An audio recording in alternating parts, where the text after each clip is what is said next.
Hi friends, Surya மாதிரி சீரியல்லேருந்து சூப்பரான ஒரு ப்ரோமோ வந்திருக்கு. நம்ம அதை பற்றி தான் இந்த வீடியோக்குள்ளே நம்ம பார்க்க போகிறோம். வாங்க நம்ம வீடியோக்குள்ளே போகலாம். துர்கா சூர்யாட்ட நான் உங்களை விரும்புகிறேன் அப்படின்னு சொல்லிடவும் இதை கேட்டதுமே சூர்யா அதிர்ச்சி அடைகிறாங்க. என்ன நினச்சிட்டு இருக்கிறீங்க அப்படின்னு சொல்லி கேட்கும்போது, ஆமாங்க, உண்மையில் சொல்ல போனாக்கி நான் தேவியை எனக்கு ரொம்பவே பிடிக்கும். அதே மாதிரி தான் நான் உங்களே நான் விரும்ப ஆரம்பிச்சிட்டேன். நம்ம ரெண்டு பேரும் கல்யாணம் பண்ணிக்கலாம், நான் சொல்கிறது கேளுங்க அப்படிங்கவும் அப்போ சூர்யா சொல்கிறாங்க, என் வாழ்க்கையில் இன்னொரு பொண்ணுக்கு இடமே கிடையாது. சொல்ல போனாக்கி நான் இன்னும் மாறி கூட தான் வாழ்ந்துக்கிட்டு இருக்கிறேன். மிச்சம் இருக்கிற வாழ்க்கையை என் பொண்ணு தேவி கூட நான் கழிக்கிறதுக்காக தான் இருக்கனே தவிர மற்றபடி நான் யாரையுமே கல்யாணம் பண்ணிக்க மாட்டேன். தயவு செய்து நீ இதெல்லாம் மறந்துடு அப்படின்னு சொல்லிட்டு அவங்க சூர்யா பாட்டுக்கு அவங்க போகவும் அப்போ துர்காவும் அவங்க கூடயே வராங்க. அப்போ தேவியை அவங்க தூங்க வச்சுக்கிட்டு நேராக மாறி ஃபோட்டோக்கு முன்னாடி நின்று அவங்க சொல்லிட்டு இருக்கிறாங்க, மாறி நான் சூர்யா விரும்புகிறேன், சொல்ல போனாக்கி நான் அவரை கல்யாணம் பண்ணுன்னு சொல்ல ஆசைப்படுறேன் அப்படின்னு சொல்லிட்டு இருக்கும்போதே அங்கே தாராவும் சவுந்தரபாண்டி வந்துடுறாங்க. அப்போ துர்கா சூர்யா விரும்பினதை சொன்னதை அவங்க கேட்டுக்கல, மற்றபடி அவங்க பேசிகிட்டு இருக்கிறத கேட்டுட்டு அவங்க தாரா அதிர்ச்சி அடைகிறாங்க. இவளை சீக்கிரமாகவே இந்த தேவி கிட்ட இருந்து இவளை பிரிக்கணும், இவளை என்ன பண்ணுறதுக்கு அப்படின்னு சொல்லி அவங்க கோபத்தோடு இருக்கிறாங்க. துர்காவும் அங்கேருந்து நேராக வீட்டுக்கு வராங்க. வீட்டுக்கு வந்ததுமே அவங்க அம்மாவையும் அவங்க அக்காவையும் கெட்டி பிடிச்சி அவங்களுடைய சந்தோஷத்தை வெளிப்படுத்துகிறாங்க. மற்ற ரெண்டு தங்கச்சி இதை பார்த்துட்டு எரிச்சல் அடைகிறாங்க. அப்போ என்ன விஷயம் துர்கா, நீ இவ்வளோ சந்தோஷமாக இருக்கிற அப்படின்னு அவங்க அம்மா கேட்கும்போது, அம்மா இன்னைக்கு தேவி ஃபர்ஸ்ட் ப்ரைஸ் வாங்கியிருக்காமா, எனக்கு எவ்வளோ சந்தோஷமாக இருக்குது தெரியுமா அப்படின்னு சொல்லவும் இதை கேட்டுட்டு அவங்களும் ரொம்பவே ஹாப்பியாக இருக்கிறாங்க. இதை பார்த்து அவங்க ரெண்டு தங்கச்சி எரிச்சல் அடைகிறாங்க. ஆமாம், பக்கத்து வீட்டுக்கார அந்த பொண்ணு ஃபர்ஸ்ட் ப்ரைஸ் வாங்கினதுக்கு இவன் இந்த அளவுக்கு சந்தோஷத்தில் கொண்டாடிட்டு இருக்கிறா, என்னமோ இவளே கல்யாணம் முடிஞ்சு ஒரு குழந்தை பெற்று அந்த குழந்தை ஃபர்ஸ்ட் ப்ரைஸ் வாங்கின மாதிரிக்குள்ள இப்போ கொண்டாடிட்டு இருக்கிறா அப்படின்னு சொல்லிட்டு ரொம்பவே எரிச்சலோட பேசிட்டு இருக்கிறாங்க. அடுத்த நாள் ஆனதுமே தேவி பாப்பா துர்காவோட வீட்டுக்கு வராங்க. என்னம்மா காலையிலே வந்திருக்கிற, என்ன விஷயம் அப்படின்னு துர்காவும் அவங்க அம்மா எல்லாரும் கேட்கும் போது அப்போ தேவி பாப்பா சொல்றாங்க, நாங்கள் ஃபாரினுக்கு போக போகிறோம் அப்படிங்கிறாங்க. இதை கேட்டதுமே துர்கா அதிர்ச்சி அடைகிறாங்க. என்னம்மா சொல்ற, ஒருவேளை ஊரை சுற்றி பார்க்கறதுக்காக போறீங்களா அப்படின்னு கேட்கும்போது, இல்லை இல்லை, நான் இன்னுமே நான் அங்கே தான் போய் படிக்க போகிறேன், இன்னும் நான் திரும்பி வரவே மாட்டேன் அப்படின்னு சொல்லவும் இதை கேட்டதுமே துர்கா அதிர்ச்சி அடைகிறாங்க. என்னம்மா நீ சொல்லிட்டு இருக்கிற அப்படிங்கும்போது அப்போ தேவி அவங்க அப்பா சொன்ன விஷயத்த சொல்றாங்க. அப்போ சூர்யா தேவி கிட்ட சொல்றாங்க, நம்ம ரெண்டு பேரும் ஃபாரினுக்கு போயிடலாம், நான் ஒன்று அங்கே தான் நான் ஸ்கூலில் கொண்டு சேர்க்க போகிறேன் அப்படிங்கவும் இந்த விஷயத்த தாரா கிட்டேயும் சொல்லவும் தாரா ரொம்பவே சந்தோஷப்பட ஆரம்பிக்கிறாங்க.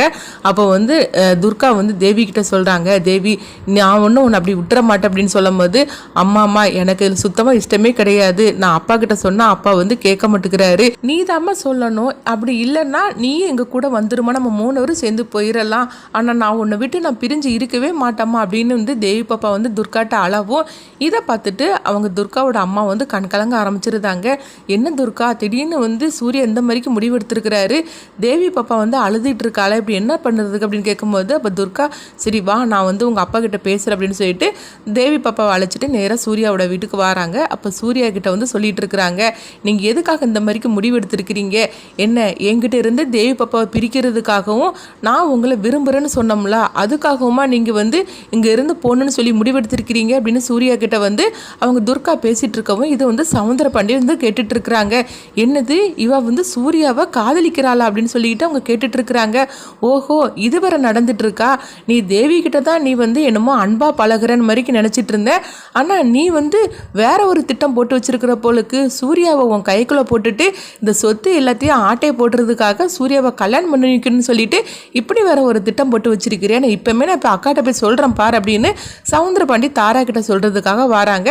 எங்கே பார்த்தோம்னா துர்கா சூர்யா கிட்ட சொல்லிட்டு இருக்கிறாங்க, இங்கே பாருங்க என்னையும் தேவியும் பிரிச்சிடாதீங்க, தயவு செஞ்சு நான் சொல்கிறத கேளுங்க அப்படிங்கவும் அப்போ சூர்யா சொல்கிறாங்க, நான் இப்படி இந்த ஊரை விட்டு போகணுன்னு சொல்லி முடிவெடுத்ததுக்கு அதுக்கு நீ தான் காரணம் அப்படிங்கவும் இது கிட்டதுமே துர்கா அதிர்ச்சி அடைகிறாங்க. ஏங்க நீங்கள் இந்த மாதிரிக்கெல்லாம் பேசிகிட்டு இருக்கிறீங்க அப்படிங்கும்போது, ஆமாம் நீ என்கிட்ட நேற்றுக்கு சொன்ன பற்றியா, அதனால தான் நம்மளும் இந்த ஊர்லேயே இருக்கக்கூடாதுன்னு சொல்லிட்டு நான் முடிவெடுத்தேன், சொல்ல பொண்ணாக்கி நான் இங்கே இருந்துட்டு இருந்தோம்னா தேவி ஒன்றை தான் அம்மா அம்மான்னு சொல்லி கூப்பிட்டுட்டே இருப்பா, அது மட்டும் இல்லாமல் நீயும் இதை உனக்கு சாதகமாக பயன்படுத்தி என்னை கல்யாணம் பண்ணிக்கணும்னு சொல்லிட்டு என்னை போட்டு தொந்தரவு பண்ணிட்டு இருப்ப, என்னால் மாறிய மறக்கவே முடியாது, நான் ஏற்கனவே ஒன்று சொன்னது தான், என் வாழ்க்கையில் இன்னொரு பொண்ணுக்கு இடமே கிடையாது, மிச்சம் இருக்க வாழ்க்கை என் பொண்ணு கூட தான் நான் சொல்லிட்டேன், இதுக்கு மேலே நீ தொந்தரவு பண்ணிட்டு இருப்ப, அதே மாதிரிக்கு தேவியும் ஒன்று மறக்க மாட்டா, அதனால தான் நான் அங்கேருந்து பொண்ணு சொல்லி முடிவு எடுத்துட்டேன், என்னுடைய முடிவில் யார் சொன்னாலும் நான் கேட்க மாட்டேன் அப்படின்னு சொல்லிட்டு சூர்யா பாட்டுக்கு அவங்க போயிடவும் இதெல்லாம் கேட்டுட்டு துர்கா வந்து அழுதுகிட்டே அங்கேருந்து கிளம்புறாங்க. அடுத்து எங்கே பார்த்தோம்னா வந்து சவுந்தரபாண்டி வந்து தாரா கிட்ட சொல்கிறாங்க, அக்கா அக்கா உனக்கு ஒரு விஷயம் தெரியுமா, அந்த துர்கா சரியான பிளான் போட்டு வச்சிருக்கிறாக்கா, சூர்யாவை விரும்புகிறாளாம், அதனால தான் சூர்யா வந்து திடீர்னு இந்த ஊரை விட்டே போகணுன்னு முடிவெடுத்திருக்காங்க அப்படிங்கவும் இது கேட்டதுமே தாரா அதிர்ச்சி அடைகிறாங்க. என்ன சவுந்தரபாண்டி சொல்கிற, நீ சொல்கிறதெல்லாம் உண்மையானு கேட்கும்போது ஆமாக்கா இப்போ தான் சூர்யாட்ட வந்து அவள் துர்கா பேசிட்டு போனதை நான் காதால் கேட்டேங்க அப்படின்னு சொல்லவும் இது கேட்டதுமே தாரா அதிர்ச்சி அடைகிறாங்க. எனக்கு தெரிஞ்சு போச்சுது, அந்த மாதிரி தான் எல்லாமே இது செய்துட்ருக்கிறா, மாறி திரும்பவும் இந்த குடும்பத்துக்குள்ளே வர்றதுக்காக பிளானை போட்டுட்டா அப்படிங்கிறாங்க. இதுக்கு வந்து உடனே நம்ம ஒரு முடிவு கட்டி ஆகணும் அப்படிங்கவும் இப்போ என்னக்கா நீ பண்ண போகிற அப்படிங்கும்போது சூர்யா தான் ஊரை விட்டே போகணுன்னு சொல்லிட்டு முடிவு எடுத்துட்டாங்களா, அதை கண்டிப்பாக நான் வந்து செஞ்சே முடிச்சிடணும். சொல்ல பொண்ணாக்கி இந்த துர்கா சும்மா இருக்க மாட்டா, ஏன்னா அவள் துர்காவே கிடையாதுல்ல, அதனால மாறி சும்மா இருக்க மாட்டா, தன்னுடைய குழந்தையும் தன்னுடைய கணவரையும் பிரியதுக்கு அவள் தயாராக இருக்க மாட்டா, அதனால இங்கேயே இருக்க வைக்கிறதுக்காக அவள் ஏதாவது ஒரு ரூபத்தில் ஏதாவது ஒரு செய்ய ஆரம்பிச்சிருவா, அதுக்கு முன்னாடி நம்ம முந்திக்கிடணும், இவங்க ரெண்டு பேரையும் சீக்கிரமாகவே இந்த ஊரை விட்டு அனுப்பிவிடணும் அப்படிங்கவும் இப்போ என்னக்கா பண்ண போகிற அப்படிங்கும்போது அதை நான் பார்த்துக்கிடுது அப்படின்னு சொல்லிக்கிட்டு அவங்க தாரா அங்கிருந்து வரவும் அப்போ சூர்யா வந்து குழந்தைய அழைச்சிட்டு வராங்க. என்ன சூர்யா நீ வெளியூருக்கு போகணும்னு சொல்லிட்டு இருந்தேல்ல, எல்லாம் வந்து ரெடி பண்ணிட்டியா அப்படின்னு சொல்லி கேட்கும் போதே அப்போ பார்வதியும் ஹாசினியும் இங்கே வராங்க. அப்போ சூர்யா ஹாசினி சொல்கிறாங்க, நீங்கள் போக வேண்டாம், தேவி விட்டு எங்களால் பிரிஞ்சு இருக்க முடியாது அப்படிங்கும் போது மாறி தான் எங்கள் கூட இல்லை, ஆனால் தேவியை பார்த்தாது நாங்கள் மாறி எங்கள் கூட இருக்கிற மாதிரி நாங்கள் நினச்சிட்டு இருக்கோம் அப்படிங்கவும் இது கிட்டதுமே சூர்யா ஒரு முடிவெடுக்கிறாங்க. அது என்னவா இருக்குன்னு சொல்லி பார்க்கலாம்.